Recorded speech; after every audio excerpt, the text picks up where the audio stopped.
up, everybody? What a journey it has been just to get to the point where I can film this game room tour. About 6 years ago was the last time I put up a room tour. That was at our old house, and it was our first home. Didn't have a whole lot of space. At that time when I filmed it, there was probably, a quarter of the game collection that was still packed away. When we decided to move from that place and get a new home, I packed up my entire collection, put it in storage, and it stayed there for over a year. When we got into this house, I didn't want to bring it all out, at the one big time, because I wanted to slowly be able to build it and put it all up the way I really wanted to have it displayed.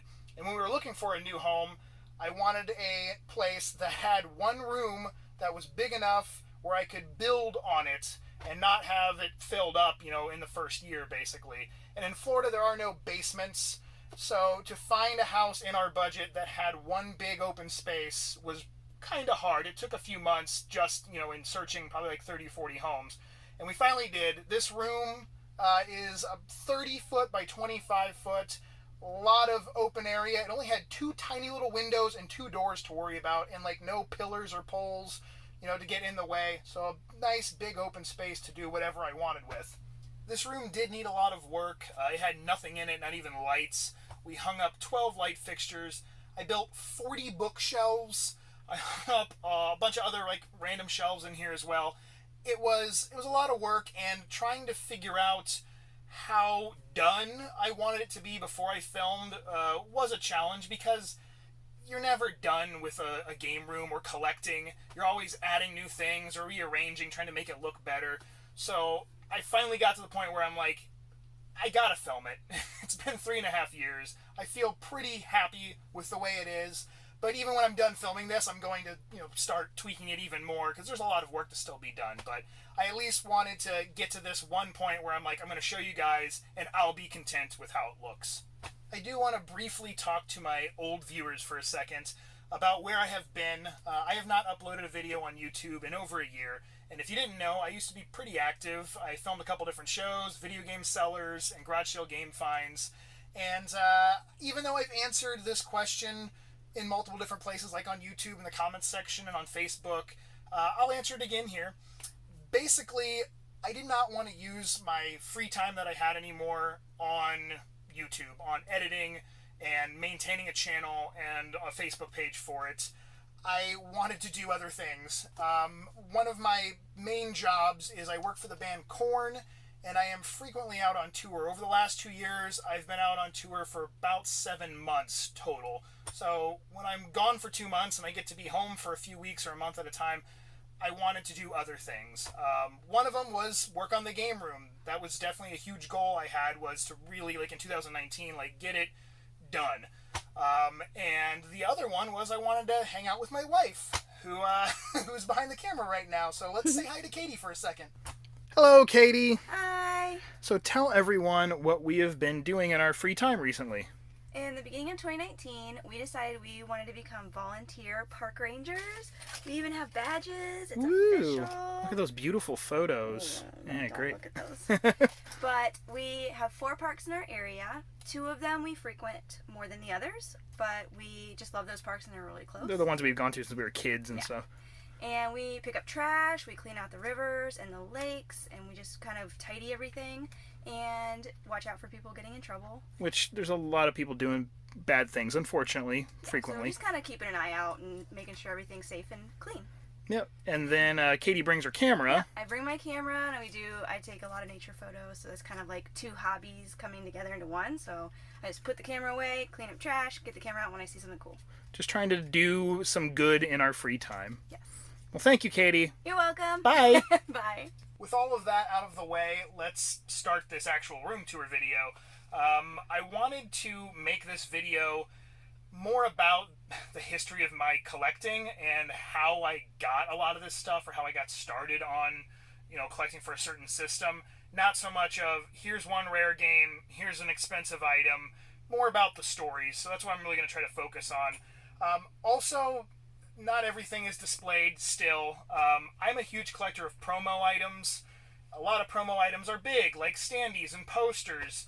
and I can't unfortunately display all those unless I buy a warehouse somewhere. So there's a 10-foot 4-door closet behind me, behind these bookshelves, that's filled floor to ceiling with 15, 16 years of promo items from working at game stores. I worked at Babbage's and EB Games and GameStop, so I've acquired a lot of those kind of things over the years. But there are a lot of promo items displayed, and I love them so much, like, I will probably focus on those a lot. So anyways, let's actually start the tour. We're going to start off with original Nintendo, because that is where my collection started. As the title of the video says, 30 years in the making. About 30 years ago, my parents came home from a business trip and surprised me with a NES and a handful of games. And I can say that to this day, I still have that original Nintendo complete in the box with the first few games in their boxes. And I can thank my mom for putting those boxes up in a closet, probably for like warranty purposes, for many years. And then when I was able to set up like my first game room, I brought them down to display them in my collection. And that is sort of the way that I've always built my collection, is I just hung on to everything as I got it. And I still have like my original PS1 and Game Boy, PS2, basically everything I've ever gotten video game wise, I've just never gotten rid of it. And I was lucky enough that we didn't move around a lot when I was growing up, so I was able to easily keep track of my stuff. And then I haven't had any like major life issues or crises that have caused me to sell off, items for money, and I'm very thankful for that, obviously. One thing I want to point out as I'm going down these shelves is that they're deep bookshelves. They are deep enough where I can do a back layer that is set on like a plank of wood that's raised up. That way I can nicely display them so you can clearly see what they are and they're visible. And I also wanted to get deep bookshelves because a lot of the stuff that I do collect is large items, like big collector's editions, box systems, and normal DVD style bookshelves. They are too thin at the top to really stack anything on, and the shelves aren't deep enough to display like box systems and stuff. And here's my original Nintendo that my mom kept that box nice, and look how pretty it is. It's so nice. Kept it nice and clean up in that closet. And these shelves are deep enough where, let's see if I can do this without dropping this on the floor, like behind this one is another box system, and like same thing, like down here there's other items back behind that. And you'll notice as we go through this game room tour, there's a lot of things that are going to be hiding behind other objects, and hopefully over time I'm able to Tetris it all in so I can easily see everything without having to move items. It's sort of the goal, to make everything visible without having to shift things around to show people. Not easy to do, but I'm hoping it's going to happen. Next, we'll go down the SNES and N64 row.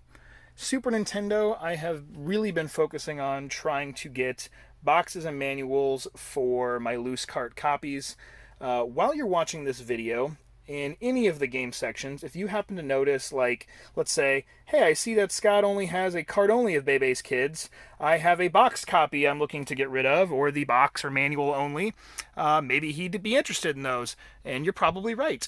So maybe we could work out a deal or a trade, and I could add another complete copy to the collection. So feel free to send me a message on Facebook. The link to that is in the description section down below, or leave a comment in the comment section down below, whatever, and maybe we can do a deal. As we're going through my SNES games here, you might notice that I'm missing maybe a super common game. That would be because I don't go for complete collections on any system. I have no interest in owning every sports title, Jeopardy game, Wheel of Fortune, whatever, on every system. I only try to collect games that fit some sort of genre I like, or have certain type of gameplay or characters that I enjoy. and it's basically things that I could actually see myself playing at some point. I just have no interest in filling a game room full of things that I don't care about. Now, with that said, between my collection and all the games that I get for sale and trade, and as long as I've been doing this, I've probably been really close to complete collections for a lot of systems.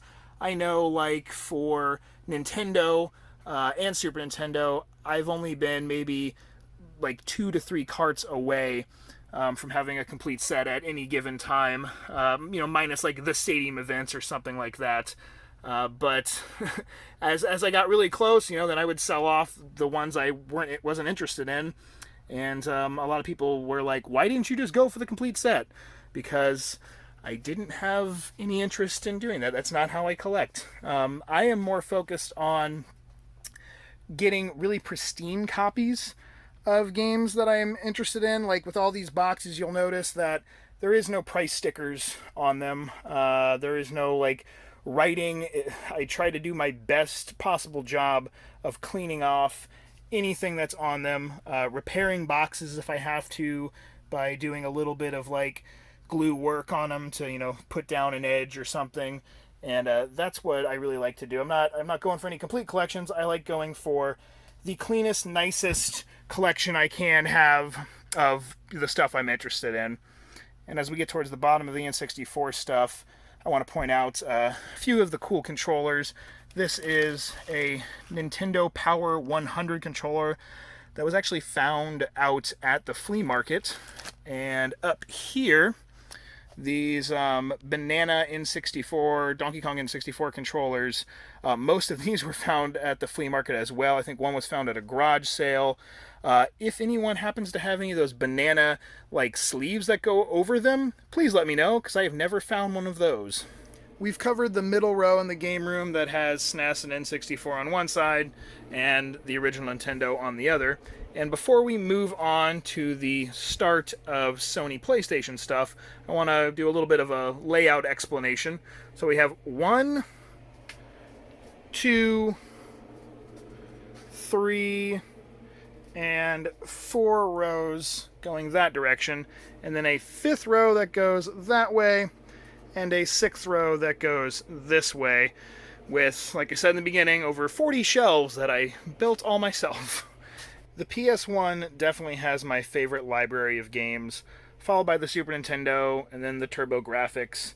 Probably the funniest story I have about ever getting a system is definitely my PS1. And it started when I was in middle school, probably 6th or 7th grade.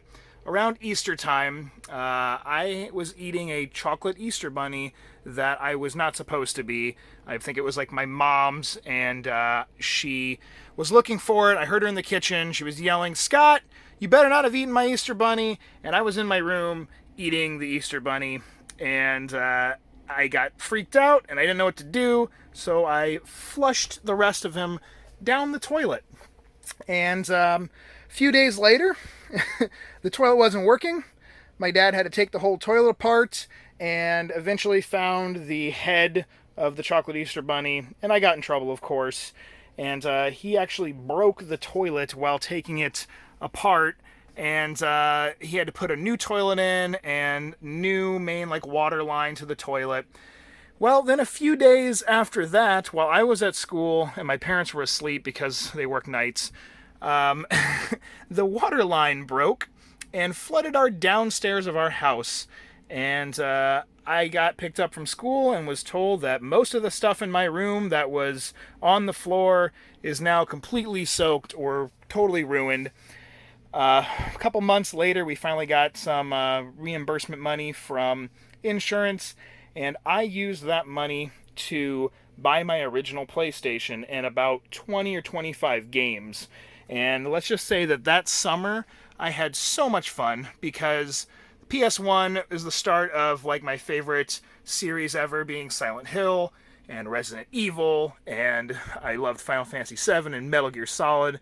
And I just used that summer to do nothing but play PS1 and also skateboard around my house because there was no carpet. It was all just bare concrete for a few months. That was a wonderful summer. My parents didn't think so, but I was a punk-ass kid, so I thought it was great.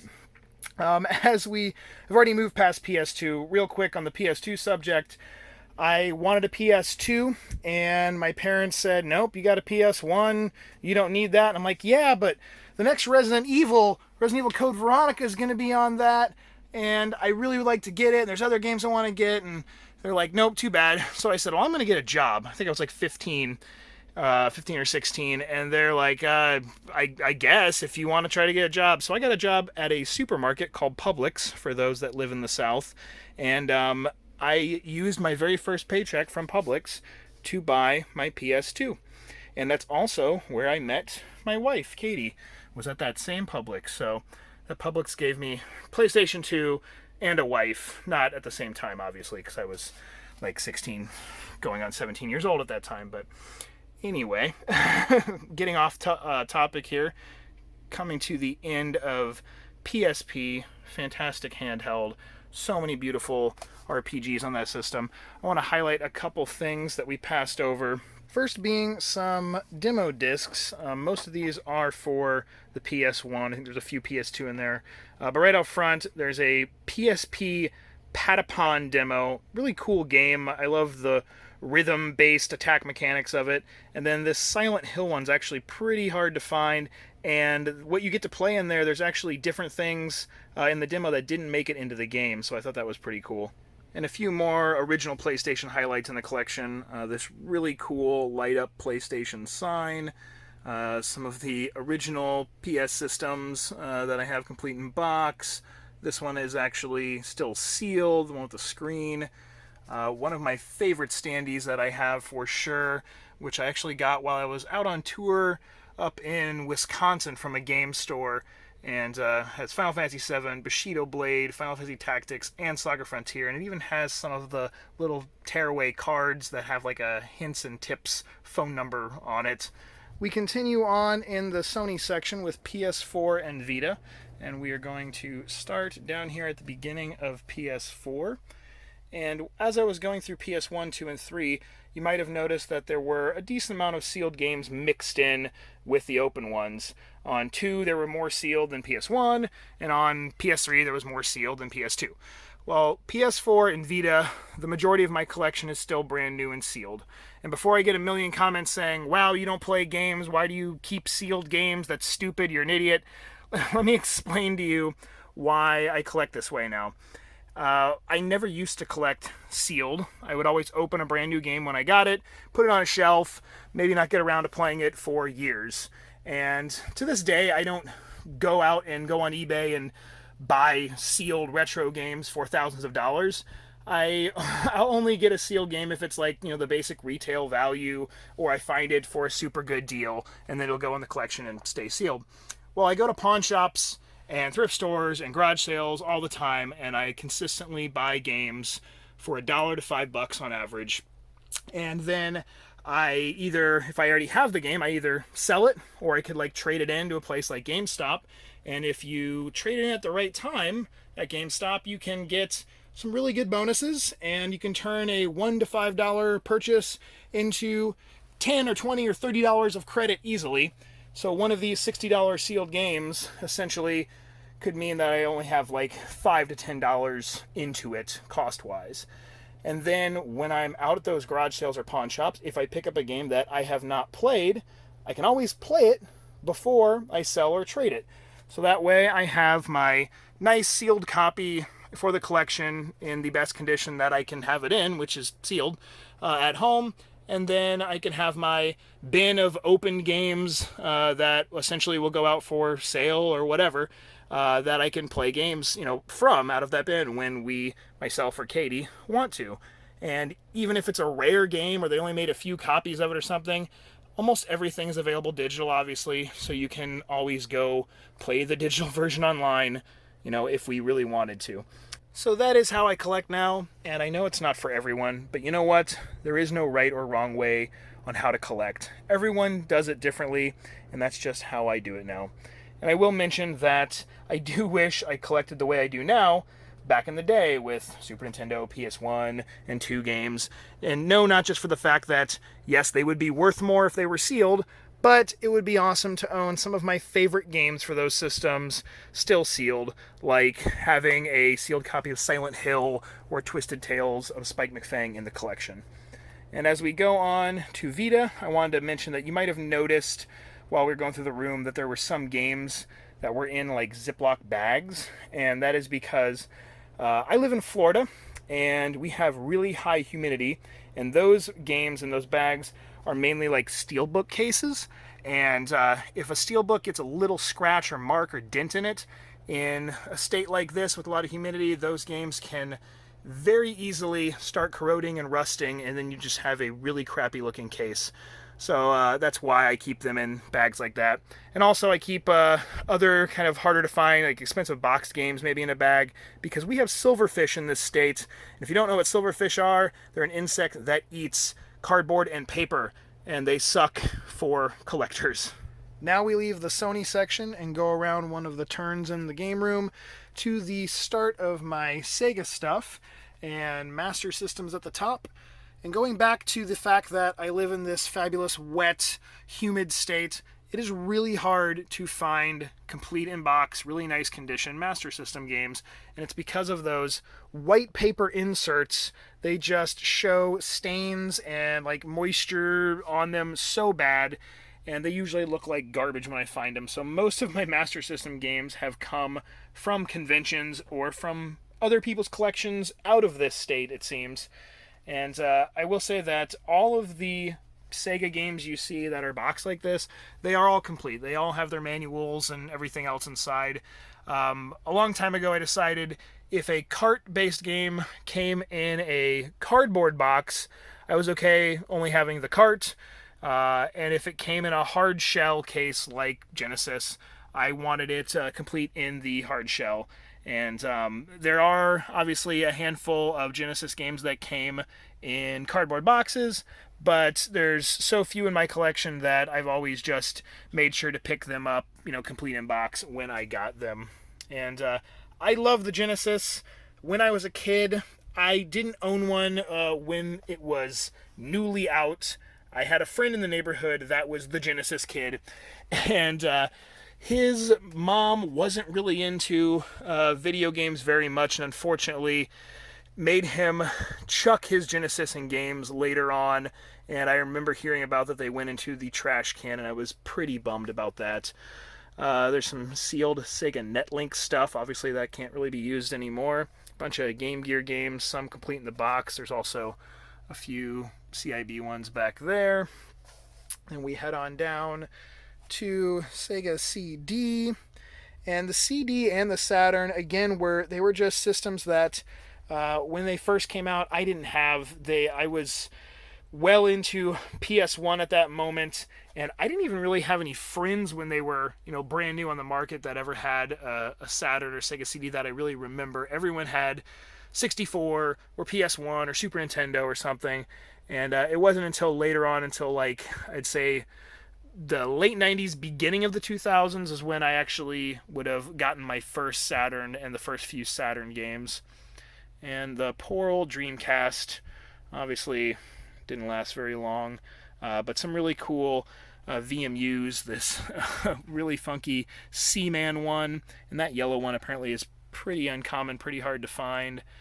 And we come down at the bottom of the Sega shelf is my Turbo games. And you'll notice a lot of them are complete in the box. Let me actually move the booster out of the way here, and this. And a lot of them came from a guy's trunk in the parking lot of a mall. And I had seen some stuff he was selling on eBay. I lost out on the auction. I hit him up, and he said he had a bunch more games to sell, and we noticed that we were really local to each other. And it turned out that we were just going to meet up in this parking lot, and I bought quite a few of these ones that are in the box. Quite a few are actually still sealed for $1,000. I think it was about 20 games total in 2 different meetups, and now about 2, maybe 3 of those sealed ones are worth over $1,000. So obviously a good buy back then. And we end on this section of the game room with just some of the random accessories I have up there, and some European controllers, and a Japanese one. Right across from SNES and N64 is Microsoft, and we start with original Xbox. When the Xbox came out, I'd been dating Katie for maybe about 2 years, and we were both really looking forward to the brand new game, perfect timing, Halo, coming out, and we didn't want to spend a bunch of cash on a new system and a bunch of games, so we decided to trade in her and her little brother's N64 and about 10 or 15 games. I had a 64, so if we wanted to play it, we could just play that one. So we got rid of her 64 and Mario Kart and Smash Brothers and Mario Parties and all that stuff for an original Xbox and Halo and maybe like one or two other titles. And of course, today a 64 and those games are more valuable and desirable to most people than an original Xbox. But of course, this was many, many years ago, and that was the new system at the time, the Xbox.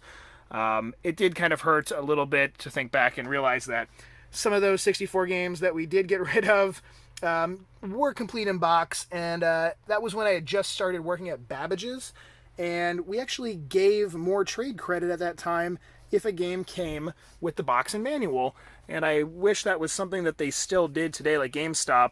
I wish they would pay more, especially if someone comes in with like a collector's edition or something, like a special edition, big box, whatever, and they could give a little bit more credit than just, the same amount that you would give for a disc only.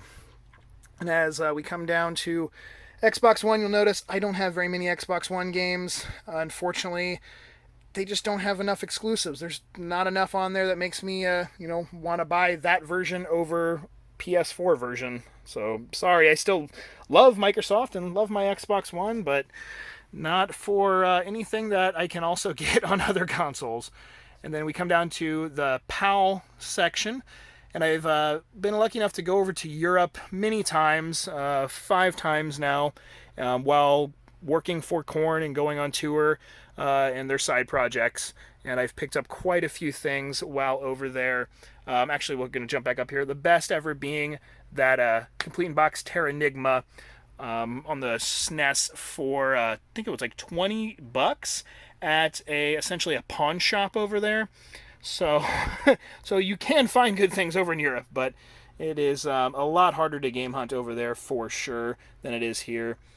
Some pretty cool Saturn games that only came out over there, like Physically, Deep Fear, and Kaio Flying Squadron 2. We drop down one more, and there's some more PAL Dreamcast. And then, obviously, those aren't PAL, but my few little Vectrex games.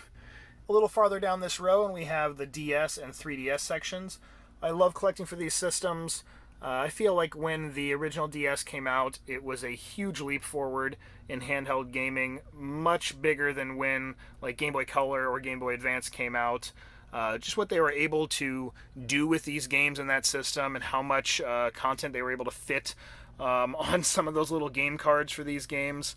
And some of the ports were amazing, and they held up really well. For instance, like Resident Evil Deadly Silence, which is right there. I mean, it originally came out on the PlayStation and then multiple other systems, but the DS version was surprisingly great. I loved it. We're going to jump over to this shelf and continue on with DS. And just wanted to mention, if you happen to have any questions about anything in this video, like you couldn't read a title or you've never heard of a certain game, you just want to know like what it is, please feel free to ask. Leave a comment down below, send me a message. Again, Facebook link in the description section, whatever. When I was making YouTube videos consistently, I loved commenting back to people and just replying and having conversations. So I will reply to everyone, and that was took a lot of time when I did that back in the day, but it was one of my favorite things to do with the YouTube channel. Down here, there's a few more like collector's editions for the 3DS. And off to the side. And then at the very bottom, for anyone that might know, this is the N-Gage. That's a little handheld system that didn't do much, but sure had quite a few big name series that got game releases on it. In between DS and 3DS is GameCube, Wii, and Wii U. And you might have noticed that while we were going over DS and 3DS, there were no Pokemon titles. And that trend will continue throughout all the Nintendo sections. That's because I am not into Pokemon. And that seems to surprise a lot of people because I am a big fan of Nintendo products. But again, I don't collect series of games that I'm not interested in or don't want to play. And that's the way it's always been with Pokemon for me. When it came out, I was in my mid-teens, and I feel like I was really heavily into monsters and zombies and metal music. And yes, you can obviously like all of that stuff at the same time, but just for me, Pokemon was a little too cutesy and didn't pique my interest. I do like other series of games that use that same formula of collecting like monsters and fighting with them and training and that kind of stuff, but they're, I think, a little more like edgier and overall have kind of a more darker or spookier vibe with them. Just like with the other recent generations of systems, I'm collecting for the Switch by getting the games new when they come out and keeping them sealed. And then when I'm out game hunting, if I find them pre-owned for a good price, I'll pick them up and play them then. With my Switch library of games, it's the only set in my collection that every single game is still sealed. When I'm out game hunting, no, I'm not finding as many Switch games at garage sales or pawn shops as, say, like PS4 and Xbox One, but that's, mainly because Switch has not been out for as long. I think I have found Switch stuff at garage sales twice, and then probably at least, I'd say once, maybe twice a month at pawn shops.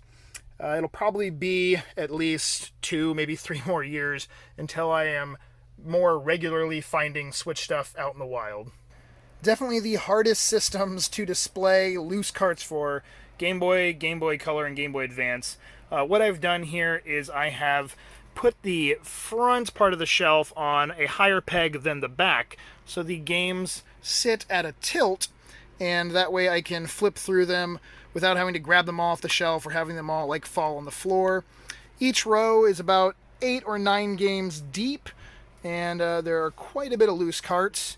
I would love to add more boxes and manuals to my Game Boy, Game Boy Color, and Game Boy Advance games. So if anyone has any, they would like to get rid of any of them, I'd love to buy them or trade for them. So as you can see, my complete in-box like Game Boy and GBC is pretty small. It's just so hard to find good condition boxes for them. And then down towards the bottom we have some Atari Lynx, my little Virtual Boy collection, and my one graded game in the whole collection, which was actually a gift. It is Link's Awakening, the original version of it. I have a lot more complete in-box GBA games than I do for the older Game Boy systems. That's because I started working for video game stores right around the time when GBA came out, which meant it was a lot easier for me to get these games when they were brand new, or when people were bringing them back in and trading them in, they still had their boxes.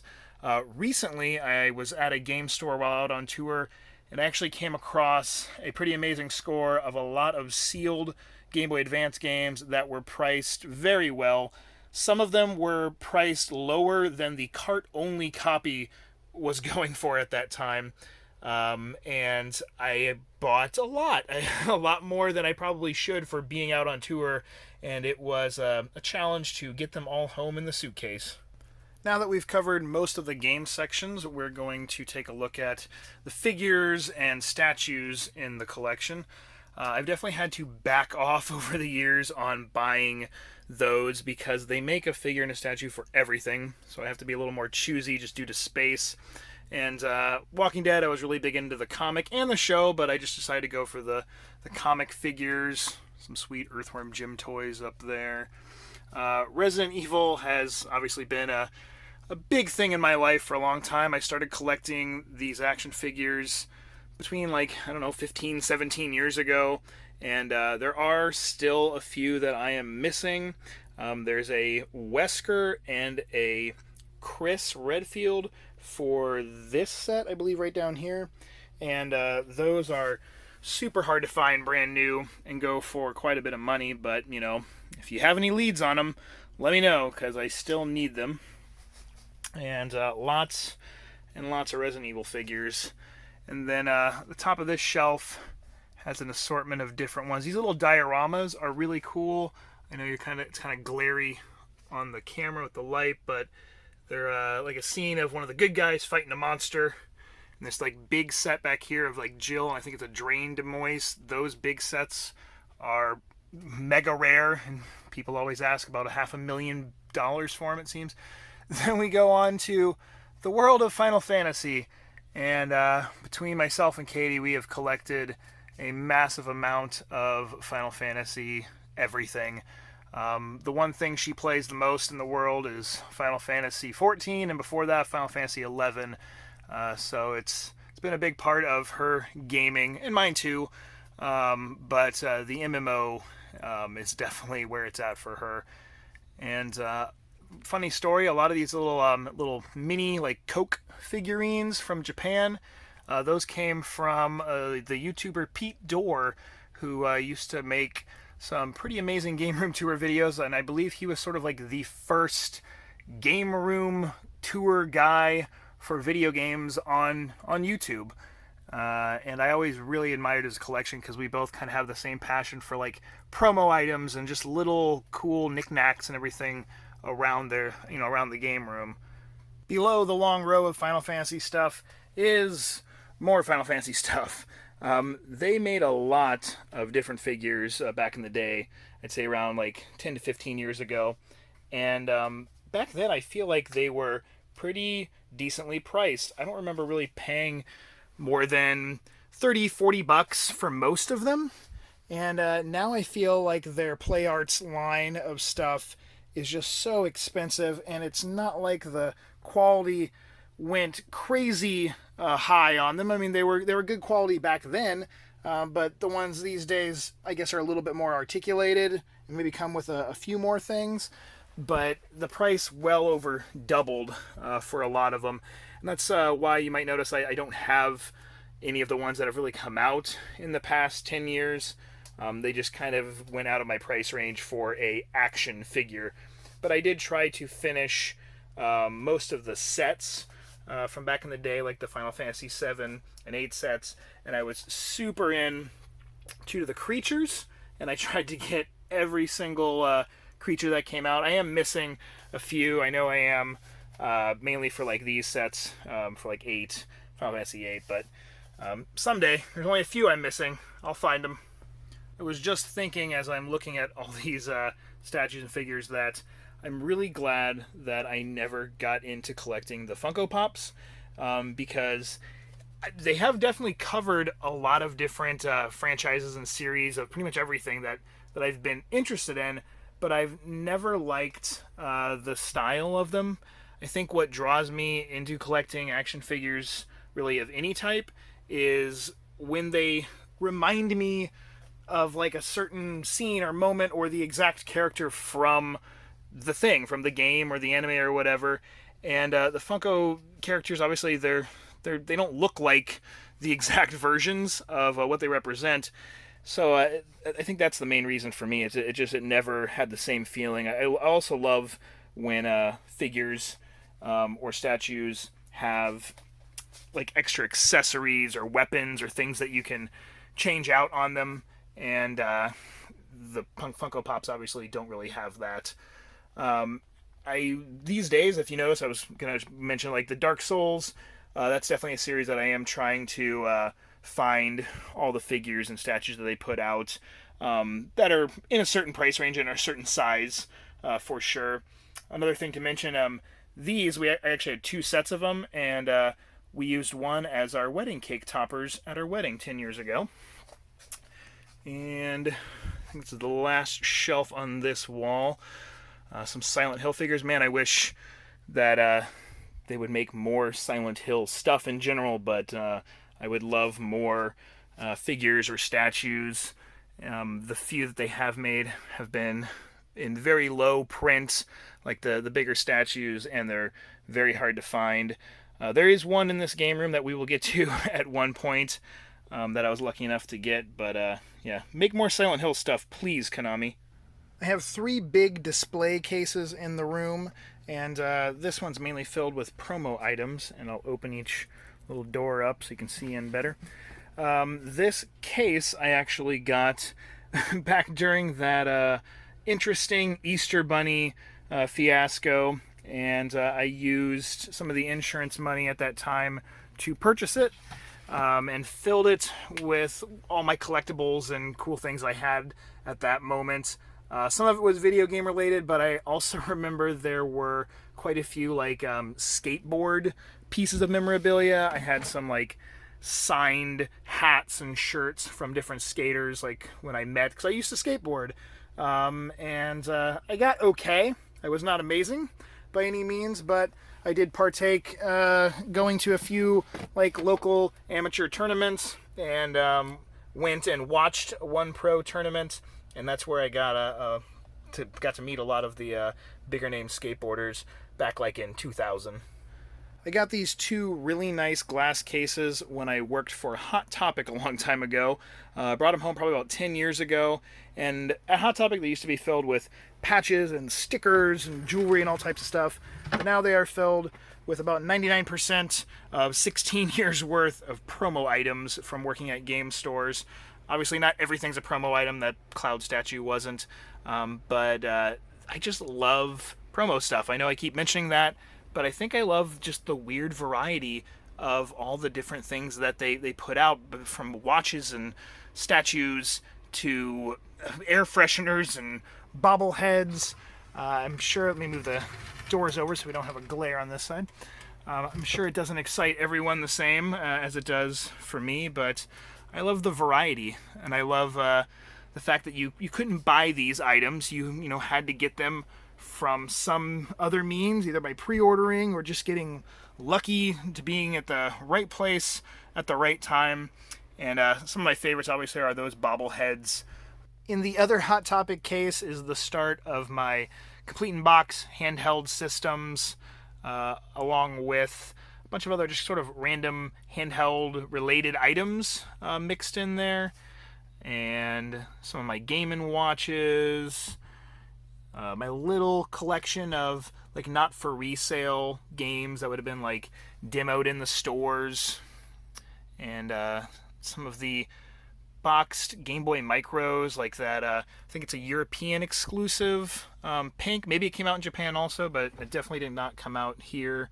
And like a Japanese bright red, I think it's Carnival red, PSP. And then some of the interesting Game Boy cases, Play It Loud series Game Boys in their cases, and my little Game Boy Pocket in the box collection. More boxed handheld systems, and a lot of these came from garage sales. Newer ones though, like the new 3DS XL and 2DS systems, would have come from getting trade-in credit by trading in stuff I got from garage sales, and those ones are still going to be like brand new in the box. And then right at the bottom there's a small little selection of Atari Jaguar, Neo Geo Pocket, and a few Gamecom games.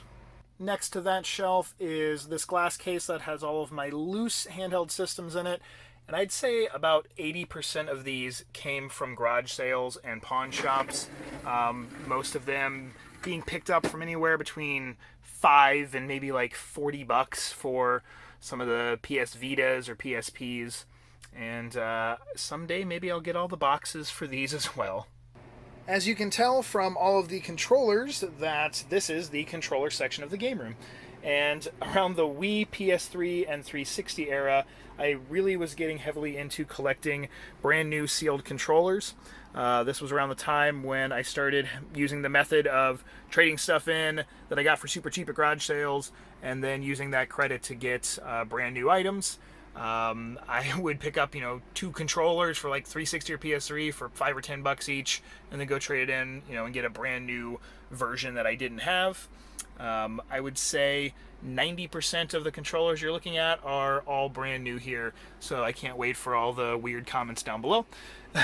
Up here, some more of my boxed Nintendos, and Wii and Wii U's, and then one one of my favorite items in here is that neon Xbox sign that I actually got from a rep who used to work for Sega and then Microsoft right after the Dreamcast era.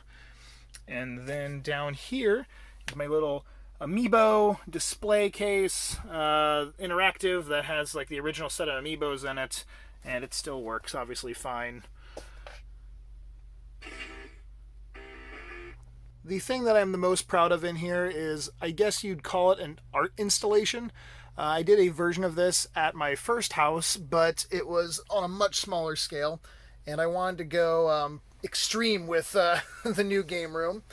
And there is 125, I believe, promo boxes and little standees hanging from the ceiling by fishing line and push pins. I actually kept track of how long it took me to do it. Over the course of about 3 months, it took 28 hours. And the lighting that you see, we actually hung from chains from the ceiling, suspended, so I could put those boxes up above the lights in between the ceiling and the light fixtures. So we were just viewing it going across the room that way. And then on the other side of the ceiling fan, it comes around the corner here. And I would say that the oldest promo items on the ceiling, I believe, are from the Dreamcast era. And there's a few other random ones like PSP, DS, but most of them I would say are from like 360, PS3, PS4, more current day stuff. And then we collide back in to that main chunk right here. Along the bottom of the entire Sony aisle is strategy guides, and these were a big part of my gaming growing up, but they are definitely a thing of the past now.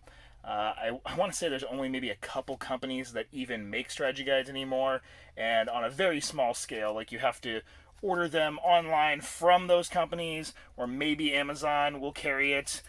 We jump over here real quick, and there's one more little section right there before the other side of the Sony aisle. And I know that like Prima was the last major company that was making guides, but they unfortunately went out of business within the last year or two. Obviously people just don't buy them anymore, so it's understandable. But I hope to organize these, at least maybe by system at some point. Just have not got around to doing that yet. I have a few store demo kiosks. This one's my little sci-fi robot, also known as the Sega Dreamcast kiosk. And I got it from a couple of guys that own a game store up in Canada. I'm not sure if it came from Canada or if they picked it up on the way down. But when I got it, it did not have this front door, the protective plastic plate, or the actual demo unit inside. I ended up getting all of those over time through the power of YouTube and from other collectors online. And it's basically had a burned copy of Ikaruga in there forever, but I love that shooter, so I've just left it inside. And then I got this really cool Sega Dreamcast It's Thinking little standee from the same rep that I got that neon Xbox sign from. Then we have the Wii U kiosk. Now, the system that is in it is not the demo unit, that is just a regular Wii U, but everything else with this is original. It even has the white faceplate on top, and that's what it would have had on it when it first went into the stores. And then once they discontinued the white Wii U's, it would have been exchanged for this black faceplate.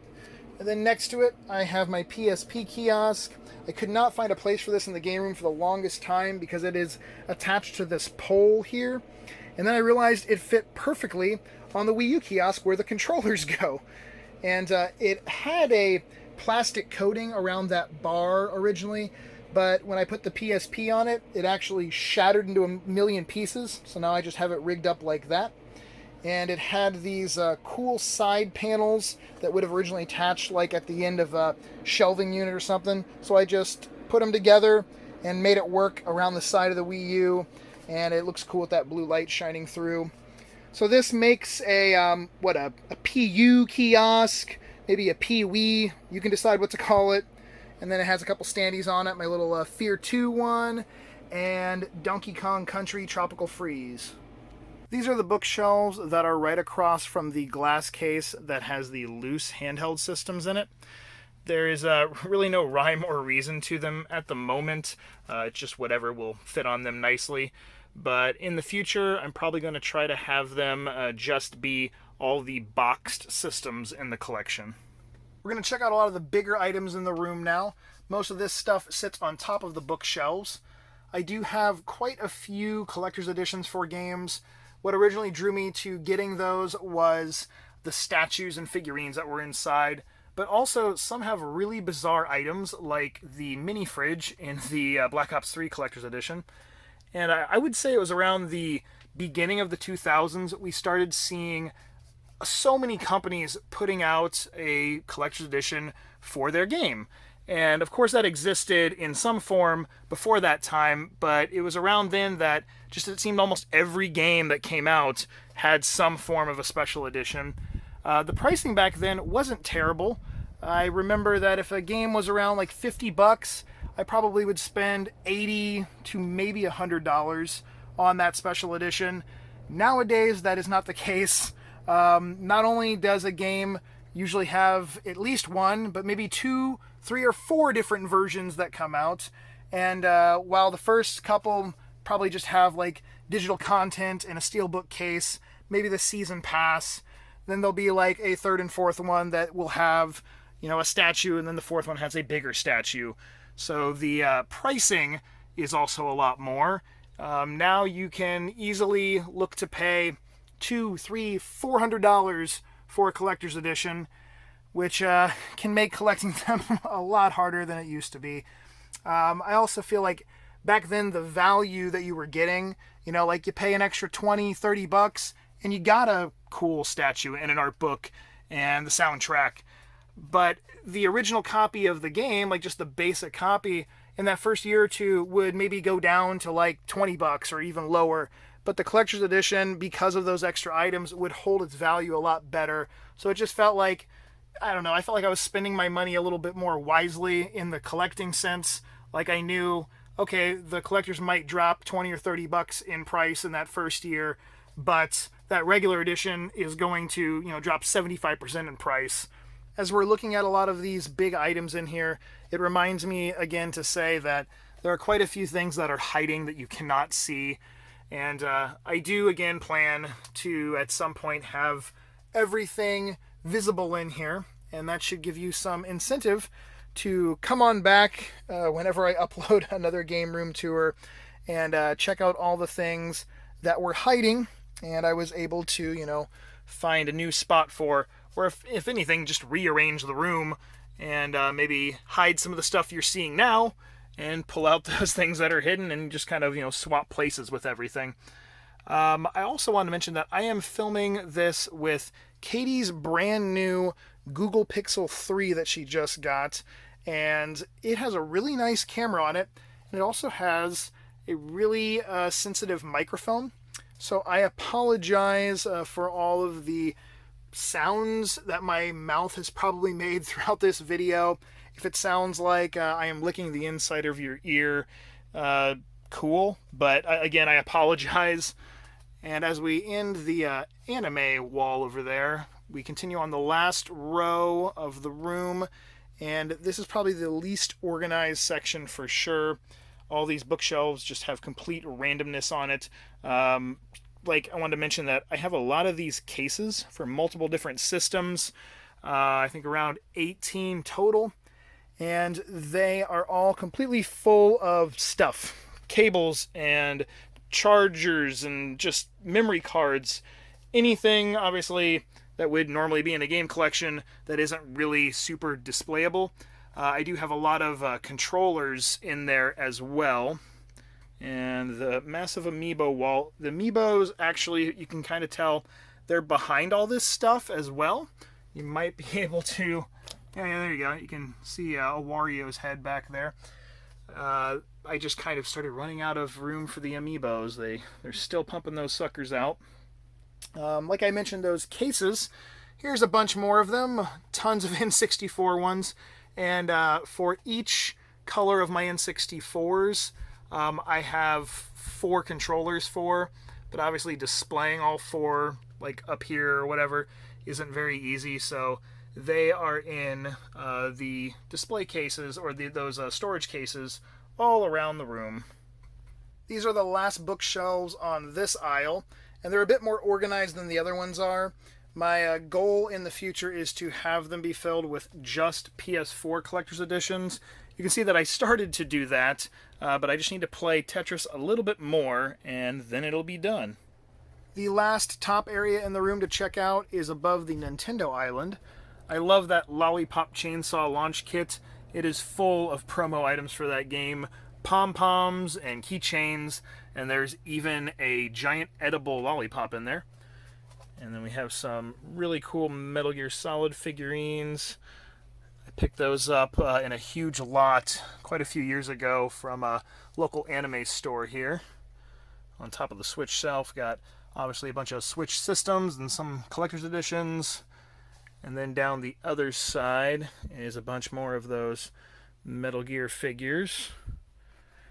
And as we head down the last side of the row, some PS4 collector systems and the ridiculous Darksiders 3 4-statue Apocalypse Edition.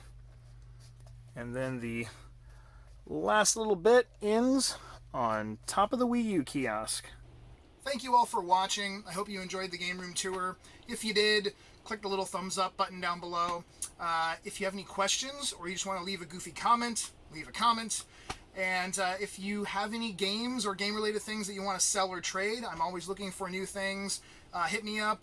The link to the Facebook pages is in the description section. My personal Scottsquatch page and then like the old video game sellers page, they're both there, so either one would work.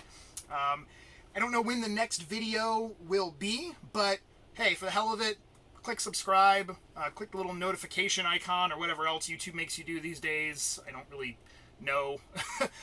If you used to be subscribed, hey, subscribe again. It's fun.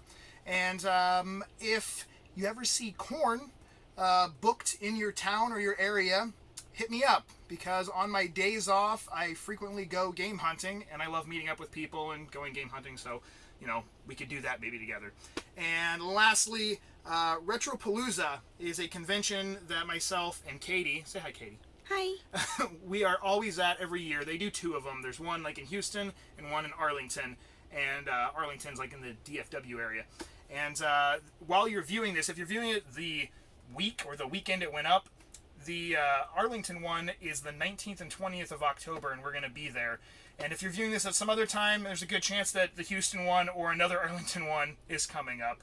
So come out. We always are selling and trading games, and sometimes do a panel, and we just, you know, like talking with people. So anyways, all that information, take it, and I hope to see you guys very soon. I love you all. Peace.